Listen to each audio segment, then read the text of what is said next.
দেখো দিল্লি পুলিশের আপডেট তো আমরা বারবার আমাদের প্রতিনিধি থেকে নিচ্ছি, জ্যোতির্ময় আমাদের সঙ্গে রয়েছেন। কিন্তু রাজা, এই যে বঙ্গযোগ, এই যে বাংলা কানেকশন, কলকাতা কানেকশন, এই ললিত ঝাটা কিন্তু আরো ক্রমশ দৃঢ় হচ্ছে। আমরা সেই ছবিটাও দেখতে পাচ্ছি বিভিন্ন সময়, যে আপডেট আমরা পাচ্ছি।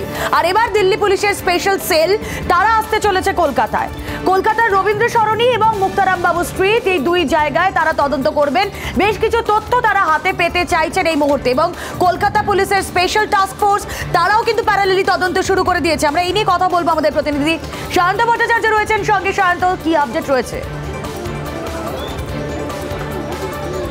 একদমই, দেখো, যেহেতু বঙ্গযোগ পাওয়া গিয়েছে এই ললিত ঝা এবং সংসদ হানা কাণ্ডের সঙ্গে, তো স্বাভাবিকভাবেই তারা যে কলকাতায় আসতো এটাই স্বাভাবিক ছিল।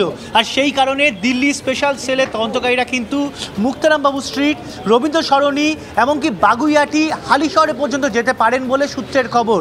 শুধু এখানেই শেষ নয়, যেহেতু ইতিমধ্যেই ললিত ঝা সে জেরায় স্বীকার করেছে বেশ কয়েক মাস ধরেই সে এই পরিকল্পনা ছিল সংসদে যে ধরনের কর্মকাণ্ড সে করেছে, সেই পরিকল্পনা নিয়েছিল। তাই এই বাড়িগুলো, যেটা আমি এখন যেখানে দাঁড়িয়ে আছি, সেই ললিত এই বাড়িগুলোতে বসেই কোনো রকম সে পরিকল্পনা করেছে কিনা, বা এইখানে বসে কারা কারা আসতো, তা কিন্তু এই বাড়িতে ঢুকেই তারা তদন্ত করতে চায়। যেহেতু কয়েক মাস আগে ছেড়ে গিয়েছে, তাই আশেপাশে প্রতিবেশী যারা আছে তাদের সঙ্গে কথা বলতে চায় তদন্তকারীরা। একই সঙ্গে বাড়ির মালিক যিনি রয়েছেন তার সঙ্গেও তদন্তের স্বার্থে জিজ্ঞাসাবাদ করতে চায় দিল্লি স্পেশাল সেলের আধিকারিকরা।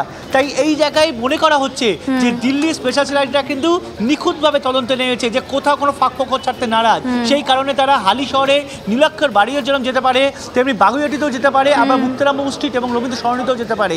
দিল্লি পুলিশের আধিকারিকরা ইতিমধ্যে দিল্লি থেকে রওনা দিয়েছেন। তারা তো যেখান থেকে যা যা যতটুকু ইনফরমেশন পাওয়া সম্ভব, দিল্লি পুলিশ কিন্তু সেই কাজটা আরো সুকৌশলে করতে চাইছে। আর রাজা, এখানেই দেখো, যেই নীলাক্ষ আইচের কথা আমরা বারবার বলছিলাম, যার এক্সক্লুসিভ ইন্টারভিউ আমরা করেছিলাম, যার পরিবার গতকাল অনেক কথা বলেছিলেন, কিন্তু তারা আজ হঠাৎ চুপ।